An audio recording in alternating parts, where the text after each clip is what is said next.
لبيك اللهم لبيك لبيك لا شريك لك لبيك. Detik-detik kisah dua orang Indonesia yang berhaji tahun ini diperlakukan layaknya raja, serba gratis, dapat hadiah kiswah juga.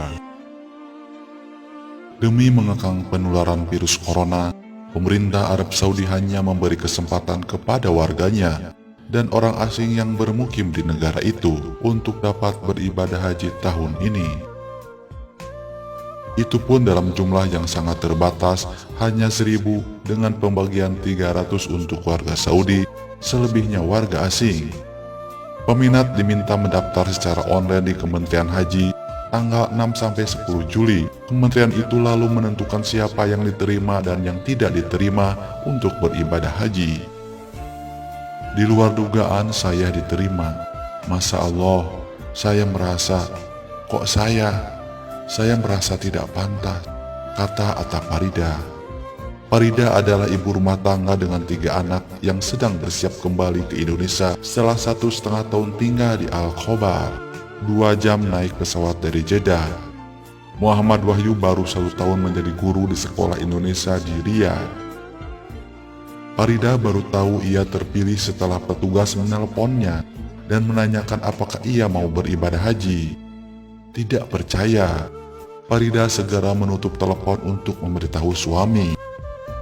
Setelah mendapat dorongan keluarga, ia kembali menelpon petugas haji, menanyakan biayanya. Dia sudah siap mendengar jumlah ribuan rial ketika dikatakan, tapi jawaban petugas malah semuanya gratis. Farida awalnya menyangka ini hoax. Tidak Farida, ini benar, ini gratis. Jika Anda tidak percaya, saya akan membuat grup. Akan ada teman Indonesia juga dalam grup itu. Ya, itulah yang membenarkan bahwa saya terpilih, tutur Atta Farida. Dalam ketidakpercayaan, akhirnya Atta Farida dan Muhammad Wahyu adalah 2 dari 16 warga Indonesia yang terpilih untuk menunaikan ibadah haji tahun ini. Sampai di King Abdul Aziz Airport, Masya Allah, sambutan mereka luar biasa. Kayak kita tuh benar-benar tamu agung. Ahlan ya haj, ahlan ya haj, kata Farida. Walaupun gratis, fasilitas yang diberikan menurut Wahyu sangat istimewa, sehingga ia menangis sebagai wujud rasa terima kasih dan syukur kepada Allah. Muhammad Wahyu mengatakan, kemudian kita diiringi oleh puluhan mobil polisi sampai di hotel yang sudah ditunjuk untuk karantina selama 4 hari. Fasilitasnya begitu luar biasa. Orang bertahun-tahun antri, orang bertahun-tahun mengumpulkan uang, sedangkan ini kita diberikan secara gratis. Kita dilayani bagaikan raja. Bahkan batu kerikil yang dibutuhkan untuk melempar jumroh tidak perlu dicari sendiri oleh jamaah.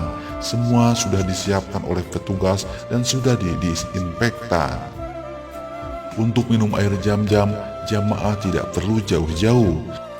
Ada petugas yang berkeliling dengan membawa botol-botol air Zam-Zam yang dipanggo dalam kemasan pendingin. Farida dan Muhammad Wahyu juga merasakan perhatian yang sangat detail dari petugas, terutama dalam menjaga kesehatan dan mencegah penularan virus corona. Sebelum dan sesudah berhaji, jamaah diminta sewa karantina. Mereka 2 kali dites COVID-19 dan pemeriksaan kesehatan lengkap. Semua jamaah juga harus selalu menjaga jarak fisik. Ini diterapkan dalam bus yang diisi hanya setengah kapasitas dalam melakukan rukun haji seperti tawaf dan sa'i. Bahkan ketika bermalam di Musdalifah setelah seharian di Arafah.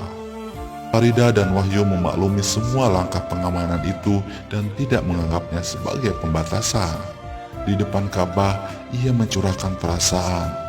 Kuanggap ini panggilanmu ya Allah. Aku awalnya merasa tidak pantas. Sekarang tolong pantaskan ya Allah. Saya kayak berbicara aja gitu dengan Allah. Saya anggap Allah di depan saya. Allah jawab saya, tutur Atta Farida sambil menangis di depan Ka'bah.